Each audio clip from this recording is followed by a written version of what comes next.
So you're looking to go solar and you've decided on the system you want, the layout of your solar panels, the size of your inverter, and also your home battery capacity. But then you hear back from your chosen installer that your DNO has placed a limit on how much power you can export back to the grid. Or worse still, they've also decided that you can't have the inverter size you wanted. In the UK, this is happening more and more all across the country, and I'm sure it's the same in other countries too. In this video, I'll explain what's going on and what you can do about it.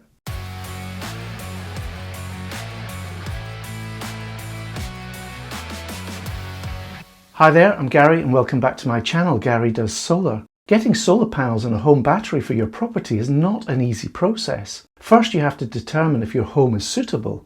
Then you have to figure out what equipment is required for optimum system performance, how much it's all going to cost, and if you're doing it to save money on your energy bills, what the payback period will be like. Then you've got to contract with a solar installer, and with over 6,000 companies in the UK, it would be easy to make the wrong choice. Getting any of these steps wrong can result in a poorly designed and installed system that you're going to have to live with for the next 25 years. It's actually why I launched my own UK solar installer directory a year ago, and you can contract with an installer that I would trust with my own money to get all of these things right first time. Thousands of people have used the service so far with hundreds of successfully completed installs, and I continually monitor the performance of all the installers in the directory to make sure they are providing excellent service. Just type getreadyfor.solar to get started. Now there's one other factor to take into consideration, and unfortunately this is beyond your control. It's what your local DNO or distribution network operator or distribution service operator in some countries will think of your planned installation. In Great Britain there are currently 14 distribution network areas that are managed by 6 operating companies. These are referred to as the main DNOs. In addition, there are around 19 what are called independent DNOs or IDNOs that operate on newer, smaller private networks, for example large housing developments. These IDNOs connect into the main DNOs, so depending on where you live you will either be managed by a main DNO or IDNO covering your location. In the UK it's very easy to find out which DNO you're covered by. Just enter your postcode into this utility. I'll put the link in the description. Whenever you connect generation equipment such as solar PV or battery storage to the electricity grid, your local DNO must be notified, and in some cases permission must be granted before installation if your system is above a certain size. Don't worry though, your installer will manage the whole process for you. For background, in the UK there are two main routes, G98 and G99. The G98 process applies to systems where the inverter is rated at 3.68 kilowatts or less per phase. Now that might seem like a strange number, but it's simply the power equivalent of 16 amps on a 230 volt single phase supply. Now if all this talk of kilowatts, amps and volts is foreign to you, don't worry, I've made a couple of videos here that explain all of this in an easy way, and I recommend you watch these before continuing with this video. The links are in the description. With G98, your installer can usually install the system straight away, but then within 28 days of the system going live, they must submit a G98 notification form to your local DNO. With G98, you'll also get an export limit of 3.68 kilowatts per phase. That's the amount of power that you're allowed to send back to the grid if your home's not able to use all the solar generation at that time. Most homes in the UK are single phase, but if you're fortunate to have a 3-phase supply, your installer can submit a G98 notification for each phase. That gives you a total of around 11 kilowatts generation capacity and an 11 kilowatt export limit. Not bad.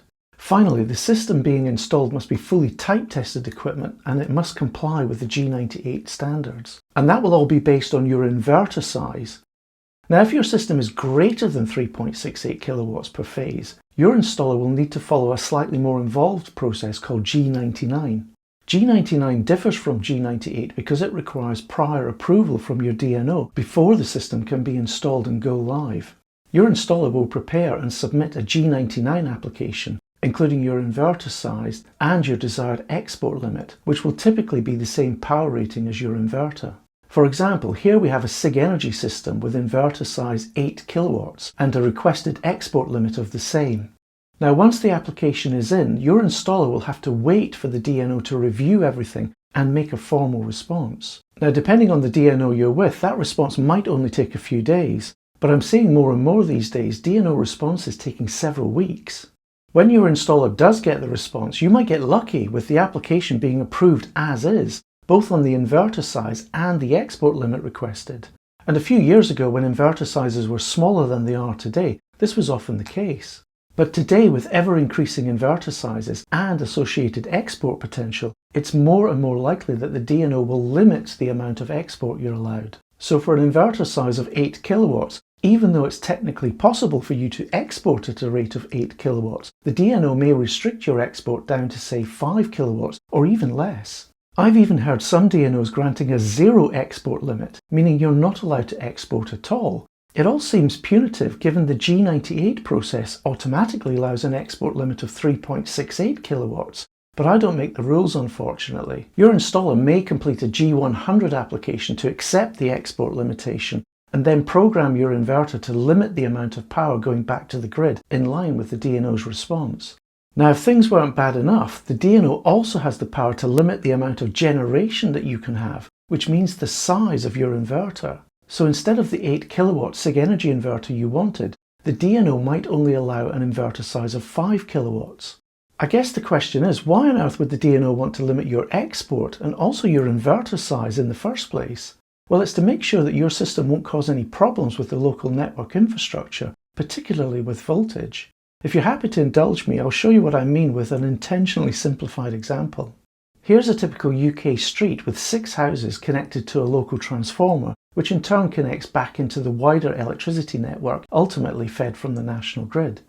You might expect every house to receive exactly the nominal 230 volts, but that's not how it works in practice. The cables from the transformer through the houses all have electrical resistance, so the voltage changes slightly as electricity flows along them. Under normal conditions, when the houses are all importing power, the voltage drops the further you get from the transformer.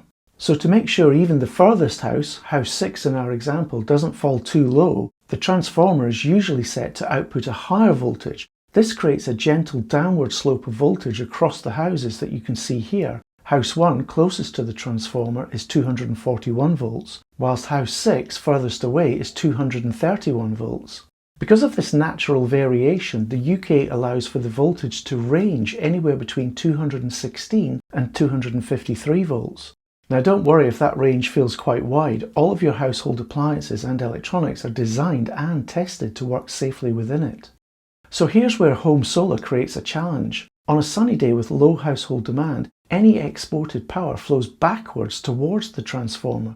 The same cable resistance that caused a voltage drop when importing now causes a voltage rise. Let's see what happens when houses start installing solar one by one. First, house 6 installs solar.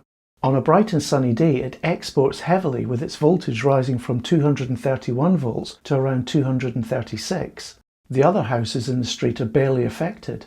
Then house 5 installs solar. Both houses are exporting. The extra power from house 5 flows past house 6, pushing the voltage at the far end up to around 240 volts. As house 4, 3 and 2 also install solar systems, the cumulative reverse power flow continues to build. Finally, house 1, closest to the transformer, installs solar as well. With all 6 houses exporting at the same time, the voltage at house 6 reaches the upper limit, even though the other houses remain comfortably within the allowed voltage range. Essentially, the local network is running out of headroom, the safety margin needed to keep the entire street's voltage within legal limits. This example then highlights the core challenge for our DNOs. Our electricity networks were originally designed for power flowing from the transformer to the houses, not the other way around. And too much simultaneous export reduces the available headroom and risks pushing voltages too high. It makes perfect sense then that the DNOs would want to control the combined amount of power being exported back to the local network. But why limit the inverter size as well as the export? I think that's a fair question, especially for modern homes. Many households, particularly those with heat pumps, electric vehicles and other high-demand appliances, would benefit from a larger inverter. The extra capacity would be used mainly for self-consumption, not for exporting to the grid. Limiting the inverter size then, especially as the UK pushes for greater electrification in our homes, it just feels like we're heading in the wrong direction. I'll need to do some more research, but there does seem to be some practical reasons why the DNOs take this approach. Export limiters within the inverter are very good, but they're not 100% foolproof. They rely on software, special sensors, and also the inverter responding quickly and correctly. If the limiter is misconfigured or develops a fault, then the inverter could suddenly export at its full rated power. A larger inverter simply represents a higher theoretical risk, and so by capping the inverter size, the DNO ensures that in a worst case scenario, the maximum possible export stays within what the local network can safely handle. And finally, the G99 connection agreement is based on the declared inverter capacity. DNOs want certainty that the installed equipment matches what was approved, and relying solely on software introduces extra variables. Okay, I kind of get that then, but is there a consistency across the DNOs? Some might be more flexible than others and will approve a larger inverter with a strict export limit, while others, especially in constrained areas, might prefer to limit both the inverter size and export for extra safety. As it happens, I'll be speaking again with the UK's Energy Networks Association very soon, and I'll try to get some clearer answers on this for you. So it's already hard enough for you to determine the best solar and battery configuration against your situation and available budget, but now there's the added complication of what limitations the DNO might come back with. And the DNO response could manifestly alter your plans or even derail them completely. I would say that all is not lost though, and if the DNO response is not favourable to you, later in this video I'll show you a number of ways that you can mitigate against that and keep your plans on track. But first, I wanted to get a better understanding of the scale of the problem across the UK, and who better to talk to than Ben Price from Heatable. Heatable is a national installer within my directory which has managed thousands of installations across every DNO in the country. And so Ben has an extremely good view on things. Let's go and have a chat with him. Well, Ben, it's great to see you again. How are you doing? Very good, yeah. We're super busy. Oh yeah, I can imagine, yeah. It's getting into solar season now for us, and we're on the tail of heating season, so this is a nice sort of transition period for us. Oh good, long may that continue. Yeah. Well Ben, the reason why I wanted to chat with you today, we're seeing in the market that DNOs are certainly limiting exports on certain installations, but now I'm seeing more and more that the DNOs are limiting the size of the inverter that customers can have. So Heatable, you've got a nationwide view of the whole market, and so I thought I'd just come and have a chat with you. I mean, how bad is this problem that you're seeing? It's getting progressively more challenging. Obviously, we have that nationwide picture, so you've got all these DNOs operating in these different zones, and you get to sort of know how the general picture is working. To sort of summarise it, the net is sort of closing in terms of, you know, it starts with export limitations, but now we're also seeing counter offers for the actual inverters that we want to install as well. Okay, all right. So you'll put in your G99 application with, I guess, the ideal solution for the customer. Yeah. And that might get knocked back. What do you do then? We take a hierarchy. I mean, ultimately, we're working for the best outcome for the customer. Yeah. So we want to get the customer what we originally designed it. We will have designed it for a purpose originally. You know, we've sort of tried to get them the most suitable outcome. What we'll look at first is, can we take an export limit? Right. So the export limit is probably the easiest one to appease a DNO. We'd rather take an export limit than shrink the actual on-site inverter size.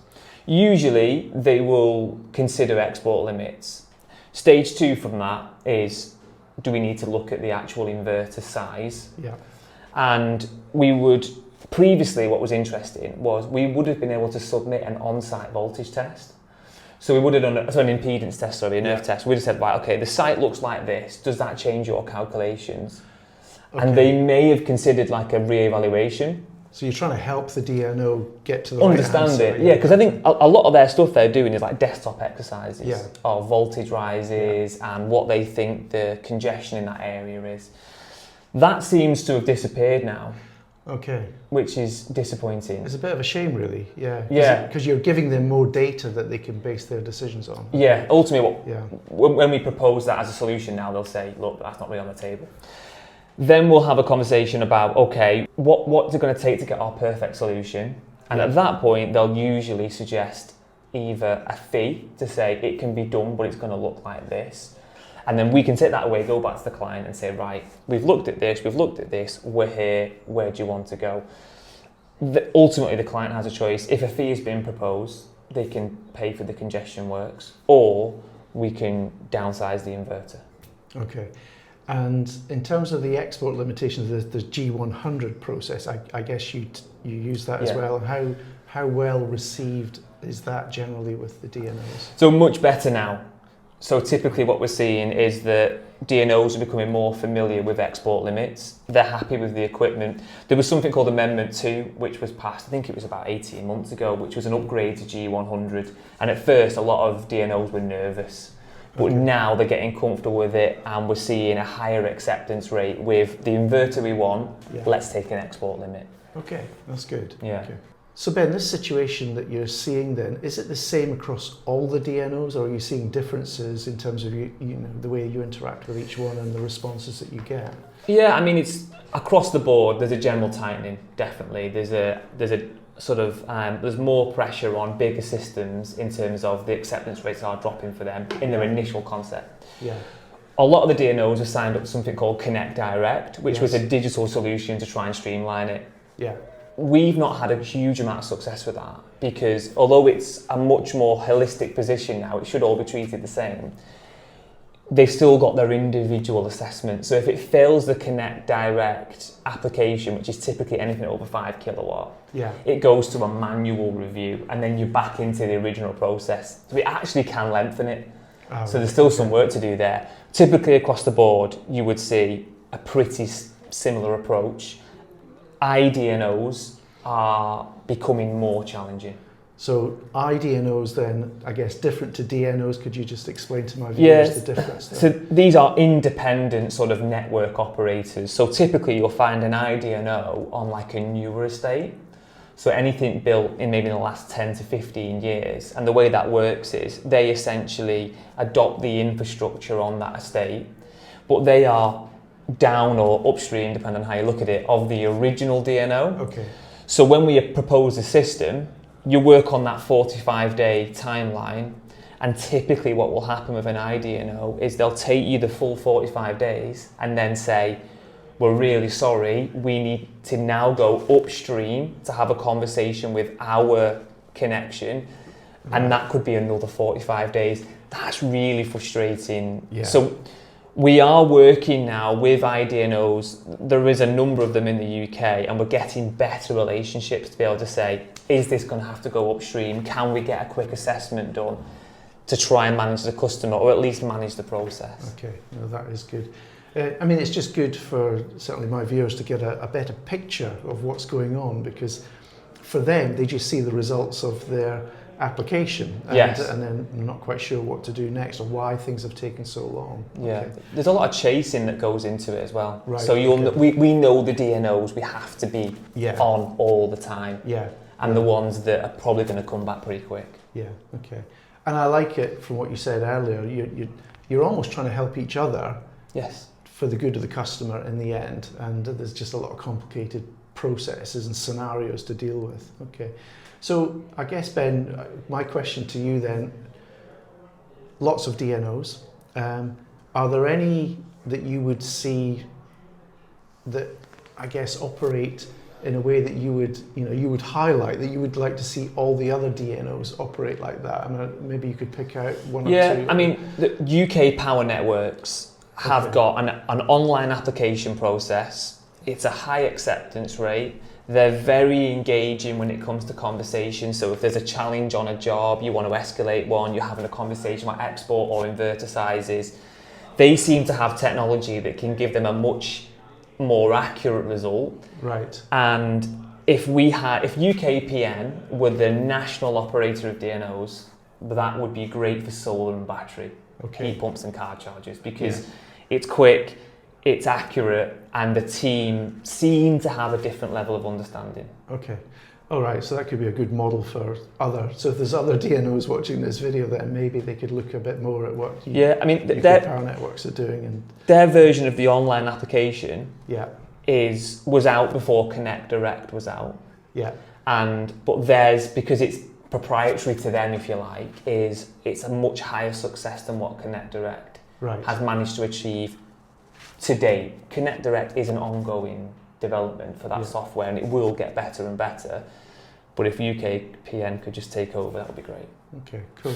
Well, Ben, thanks very much. I won't take up any more of your time. Yeah, no problem. It is a difficult situation, certainly for consumers trying to get solar and battery, but hopefully through speaking with yourself, that I think that's given me a better picture of what's actually going on. Yeah. And obviously, the real answer is more investment into the UK grid infrastructure, which alleviates all of these problems. But in the meantime, what would be your advice to customers who are looking at solar and battery then?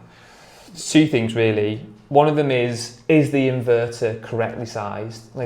Bigger isn't always better, and let's get that designed correctly. The second one is time. Yeah. Without sounding too salesy, we are seeing properties where we've installed on a road 18 months ago. We've gone back to do a property down the road, and that has been rejected or offered with a fee. Yeah. So I think what you will see in the future is higher levels of counter offers, as in no, you can't have that, but you can have this. Yes. And then you will start to see much more frequent upgrade or congestion fees. Yeah. And these can be £1,500, £2,000. Yeah, which severely affect someone's payback effectively. They do, yeah, massively. So time is important, but I think design is also crucial as well. Yeah. Let's get the right size system in, and let's look at some outcomes and maybe some solutions before it goes in to say, if it does get rejected or it gets put with an export limit, should we work to a higher self-consumption figure? Do we need to redesign it? Yeah. There's always ways around it. Okay, brilliant. Ben, thank you very much. No problems at all. So what can you do if your DNO has placed export and possibly inverter size limits on your planned solar and battery setup? Let's start with the export limit. An export limit is not a limit on energy, it's a limit on power. Think of the hosepipe analogy. You're limited only on how much water can flow through the pipe, not the amount of water in total. So even with what might feel like a punitive export rate of 3.68 kilowatts, it's still theoretically possible to export over 88 kilowatt hours of energy in a 24-hour period. That's huge. Now, I'm not suggesting you actually do that, but with a big enough battery, it's clearly possible. What you might do instead is invest in perhaps a larger battery than you'd planned, and then export at the times when the grid really needs it, typically around early morning and then also the evening. That's still a good few hours of export, even at a lower export limit. And depending on the country that you live in and also the smart tariff you're on, you'll perhaps get well paid for that export.